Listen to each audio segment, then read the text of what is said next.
Pessoal, o tema de hoje, eu vou ser muito criticado na internet. Brincadeira, né? Porque o pessoal que tá aqui ouvindo esse podcast é um pessoalzinho seleto, é um pessoalzinho íntimo. Isso me lembra até a campanha que o Spotify fez pra Marina Sena, que era assim, você vai poder dizer que ouvi a Marina Sena desde 2021. E aí você que me ouve agora, quando esse podcast aqui estourar e eu virar o Zeca Camargo dos podcasts, olha a referência, você vai poder dizer, eu tava lá ouvindo. Tava ouvindo sim, bicho papão, quando esse podcast não tinha nem 40 plays por episódio. Vai ser isso, você vai chegar comigo nesse momento. Vamos acreditar.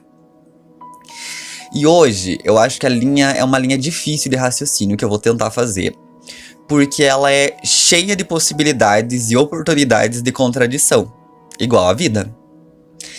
E eu acho que é isso que é provocante, que é interessante no tema, a potência em me contradizer durante todo este episódio. Inclusive, o próprio formato da mídia, enquanto eu estar aqui sozinho, falando inclusive de vivências minhas, ela já é uma contradição ao próprio tema daqui. Quando eu penso na morte do nós, eu quero dizer que parece que tem rolado uma ressurreição de um eu muito intensa. A gente tem vivido, a partir das redes sociais, e agora com o boom do Instagram, da TikTok e dos influencers, uma relação de como o eu virou um espetáculo. O eu é um material de trabalho. Então, eu sou um trabalhador e, ao mesmo tempo, eu sou o meu material de trabalho. Numa relação que não é próxima ao que sempre foi ser artista, mas agora numa relação onde a própria realidade das nossas vidas é um produto de trabalho. E não como a arte, que é a reflexão, filosofias e percepções da vida enquanto trabalho.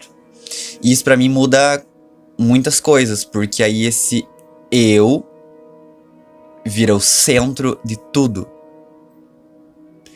Tudo é sobre mim.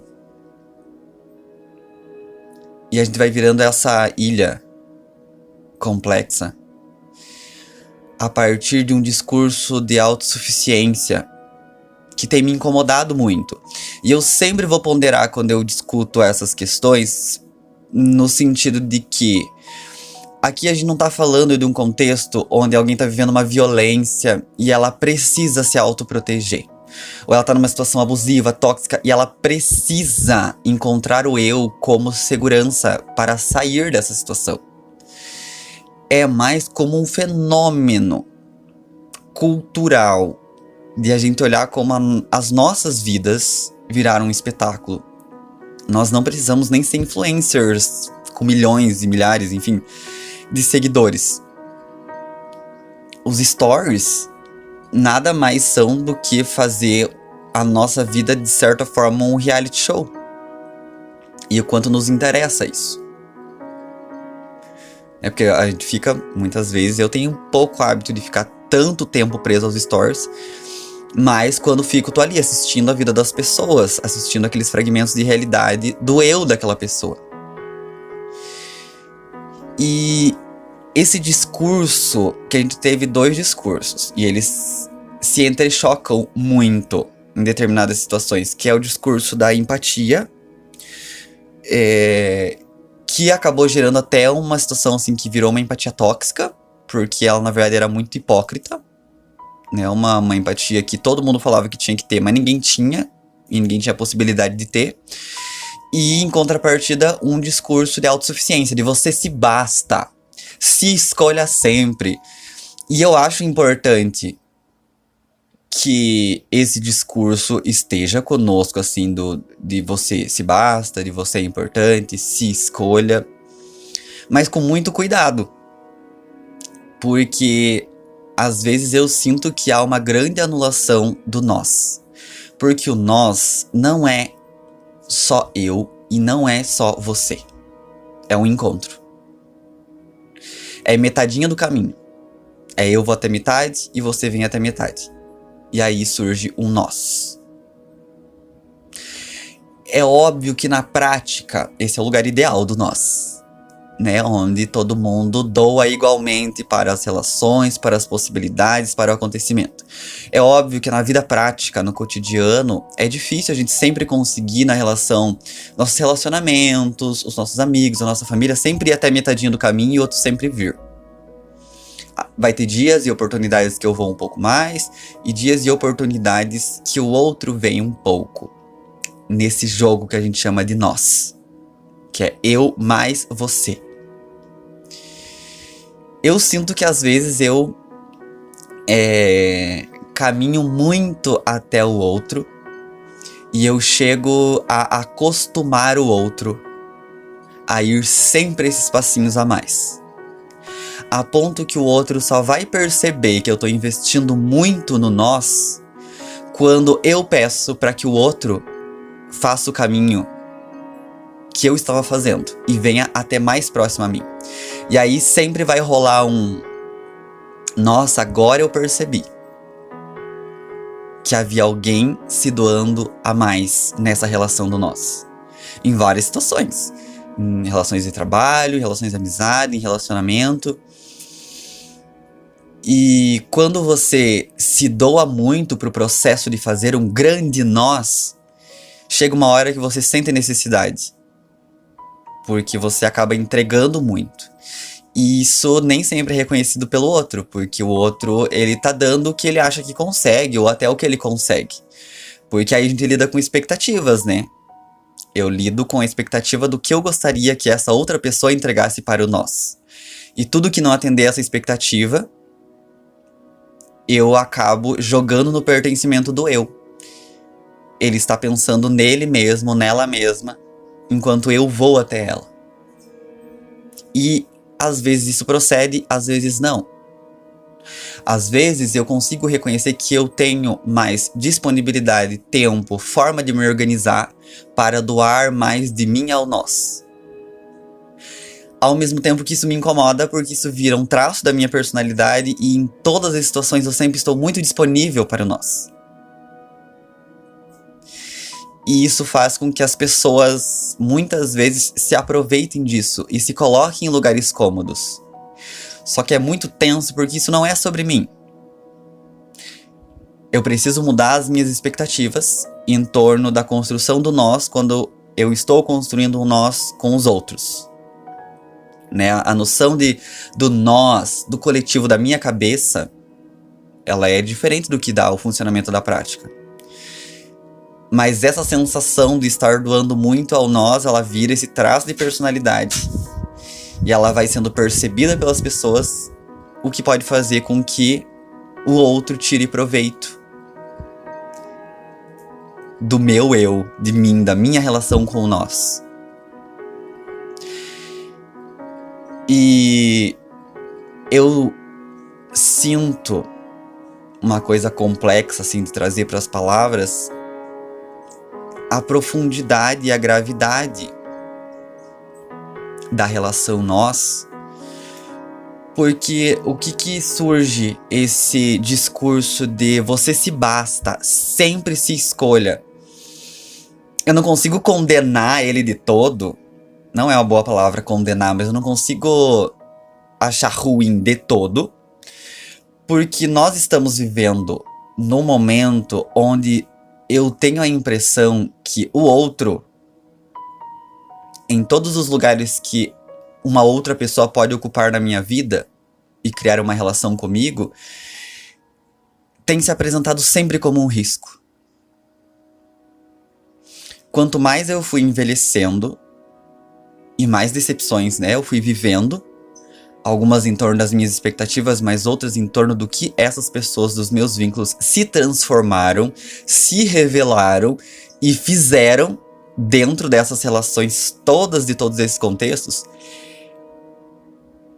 parece mais seguro eu me bastar radicalmente.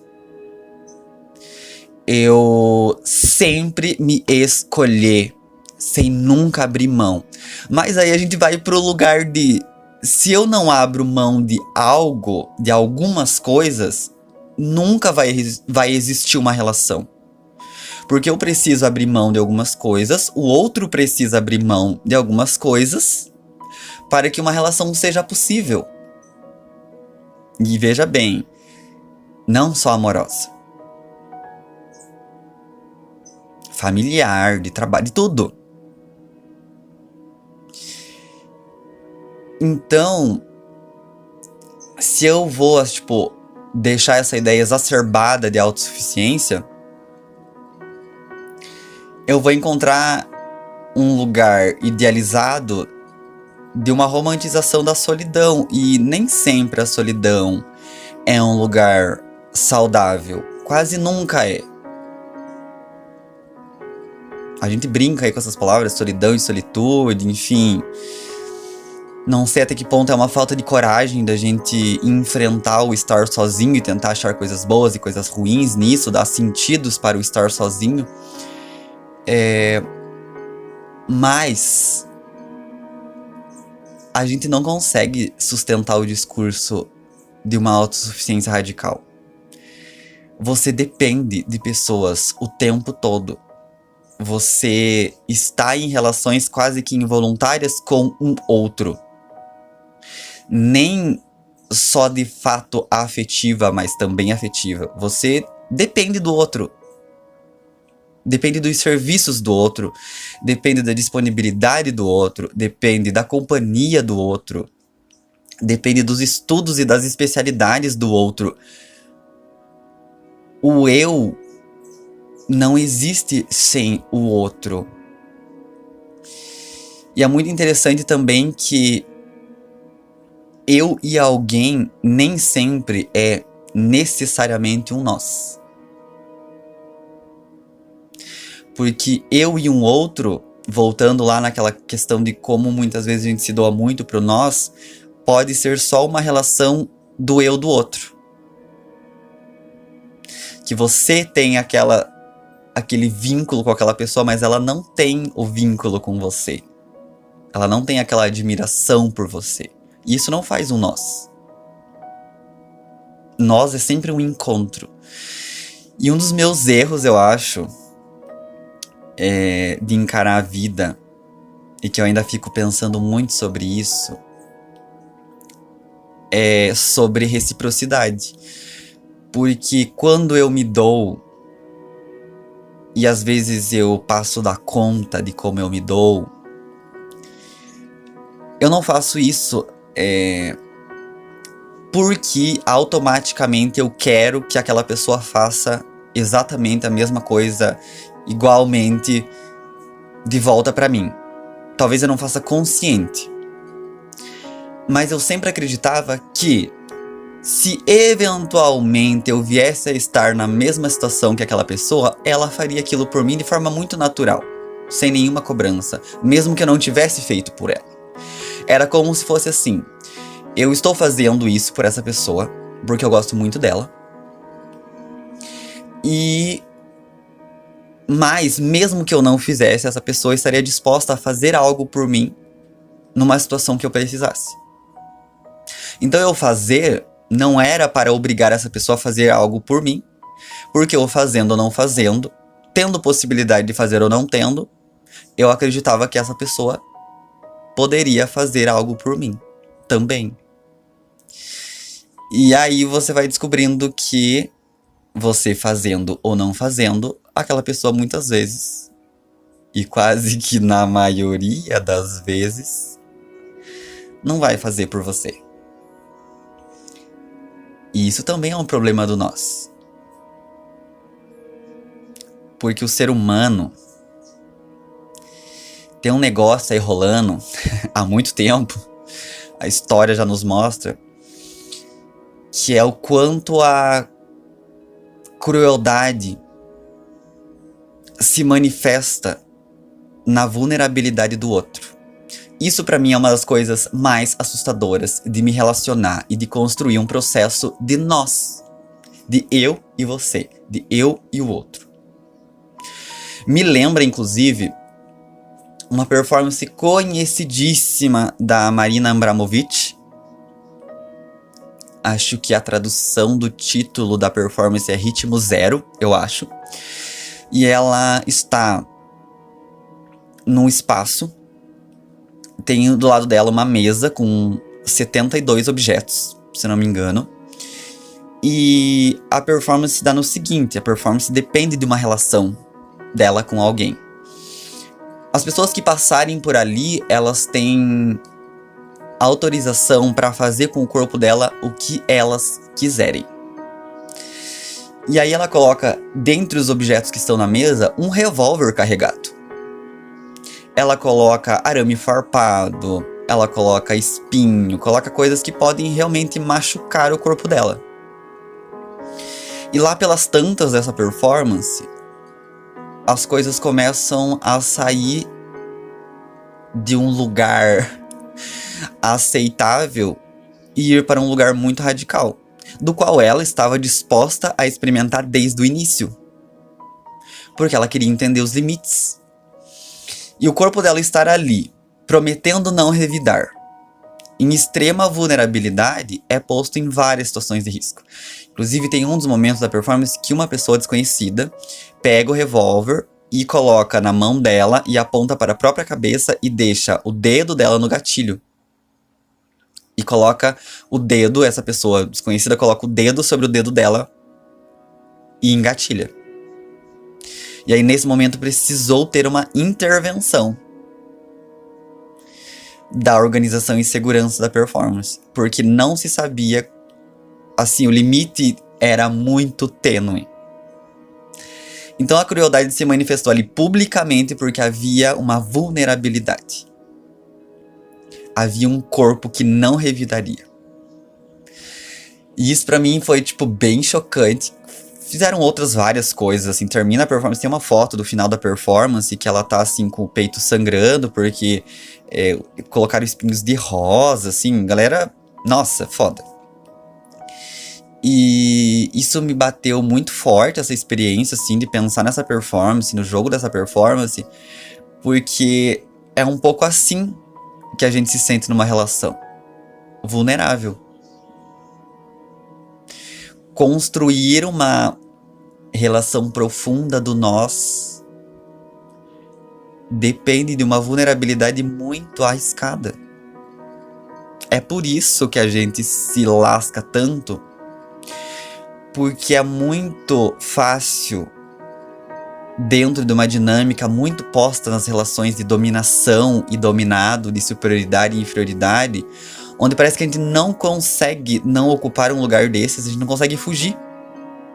A gente não consegue tirar as hierarquias dos nossos afetos e das nossas relações. Dentro disso, a gente perde a medida entre o eu e o outro. A gente perde a medida de quais ingredientes o nós precisa de mim. E aí eu começo a colocar mais ingredientes que o outro. E isso começa a me deixar num lugar de extrema vulnerabilidade. E aí parece que fica, como diz o ditado, né, um prato cheio para a manifestação de uma crueldade. Que eu não sei dizer, é complexo a gente falar sobre a natureza humana, né? Que é a natureza, né? Muito, muito relativo o que a gente considera a natureza humana, mesmo em relações com o instinto, né? Nossos corpos estão recobertos por um processo civilizatório, por colonização. Então, o que é natureza humana? O que é instinto? Mas, na possibilidade de haver um corpo vulnerável, a certeza que a crueldade vai se manifestar é muito grande. E isso é assustador. Existe uma matemática afetiva, uma fórmula afetiva para se construir um nós ideal. Como aplicar? uma fórmula em algo tão mutável e elástico que é a percepção, a sensibilidade, a vivência cotidiana, sentimentos não nomeados, tanta coisa que a gente sente e a gente associa a determinada palavra porque deduz que é o mais próximo, mas não dá conta. As emoções, elas fogem do campo da linguagem e do discurso. A gente tenta chamar umas coisas de amor, outras coisas de tristeza, mas radicalmente escapa do campo da linguagem, da comunicação, das palavras. Então, mesmo que houvesse uma fórmula, a aplicação dela não é dentro de um campo exato.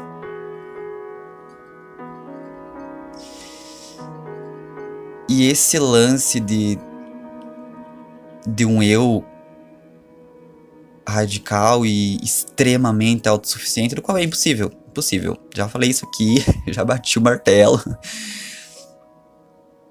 Faz com que as relações pareçam um campo minado.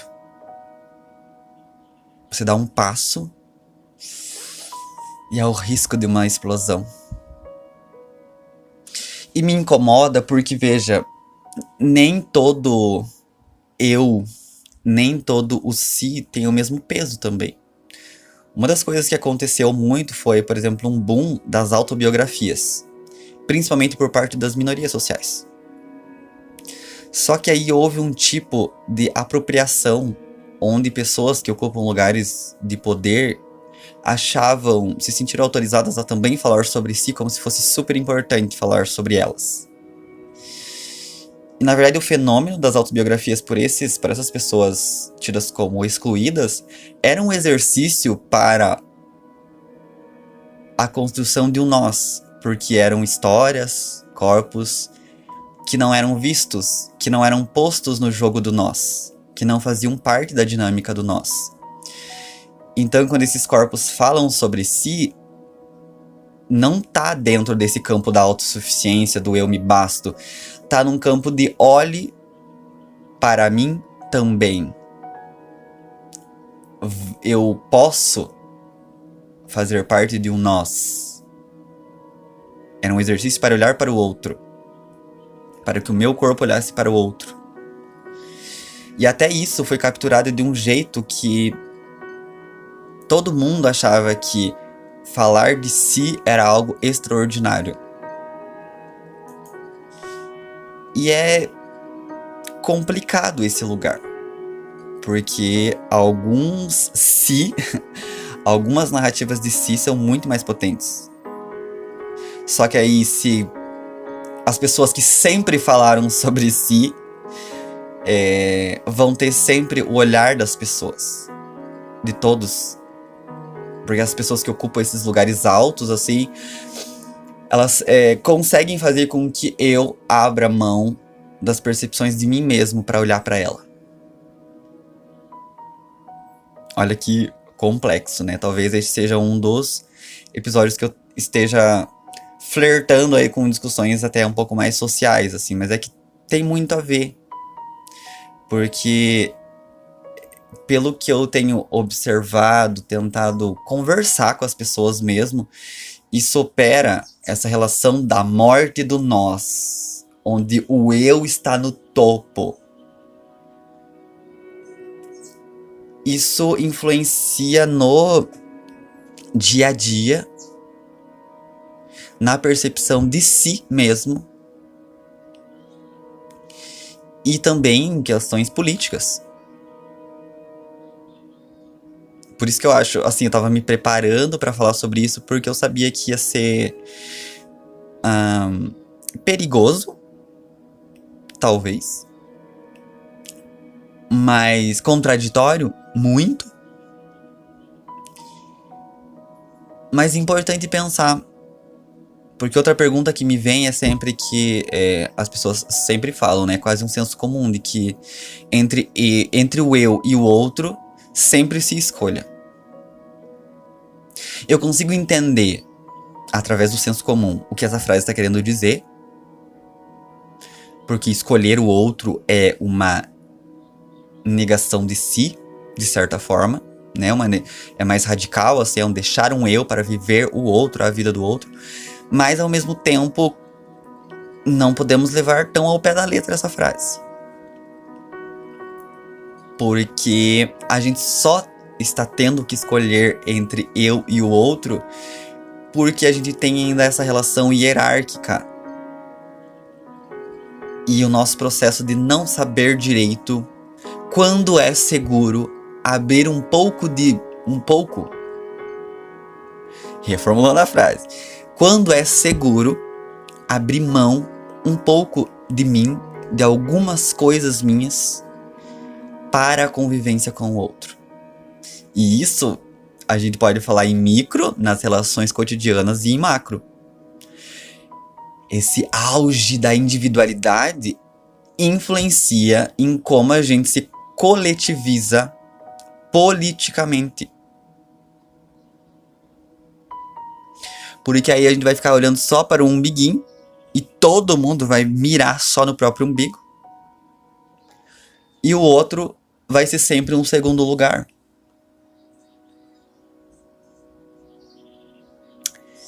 Não é tão simples. Não é só escolher o eu quando eu estiver numa situação entre eu e o outro. Ao mesmo tempo que é muito complexo, porque não é seguro. Eu não tenho nunca um ambiente seguro. E eu não sei o que você está entendendo pela palavra seguro. De estabilidade, talvez, mas é um seguro no outro campo. Eu me arrisco demais e parece que cada vez mais isso tem ficado agudo em escolher qualquer coisa que abra um pouco mão de mim. E esse é um impasse. Esse é o impasse da nossa vida contemporânea. É encontrar lugares possíveis de segurança para uma construção saudável do nós. Fui construindo aqui, ó, palavra por palavra foi vindo à mente. Equilibrar. Como equilibra? Essa é a minha pergunta de vida, eu acho. Para que não me transforme numa pessoa insuportavelmente fechada no ego, mas eu não me anule pelo outro. Como faz isso? Como faz isso?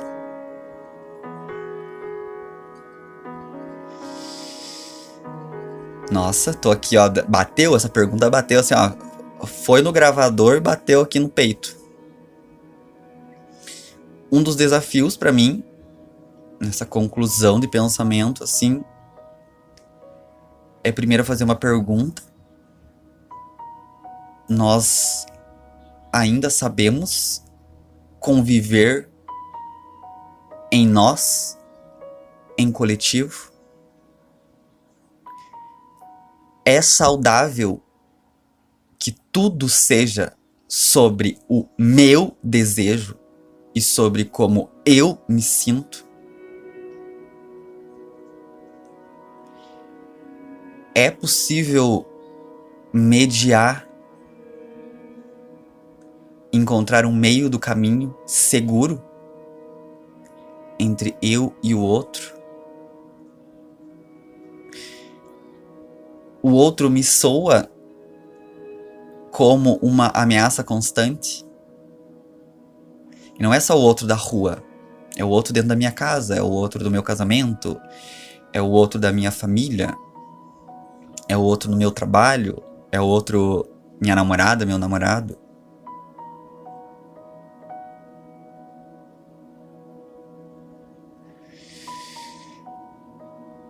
Perguntas, hein?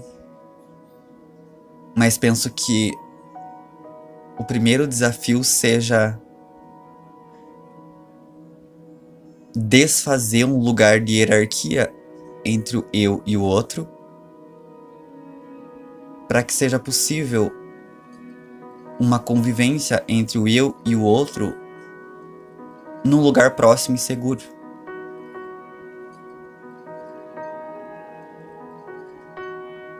para que nem o eu imponha sobre todas as minhas relações um lugar de que eles são obrigados a estarem a meu serviço e à minha disposição emocional e afetiva, mas que eu também não esteja sempre só como um prestador de serviços afetivo do outro. E isso exige que eu e o outro pensemos sobre o nós.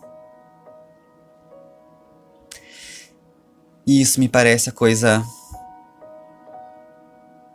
mais interessante de se viver, mas infelizmente a mais rara. Enfim, gente. Cuidado, hein? Cuidado com o bicho-papão.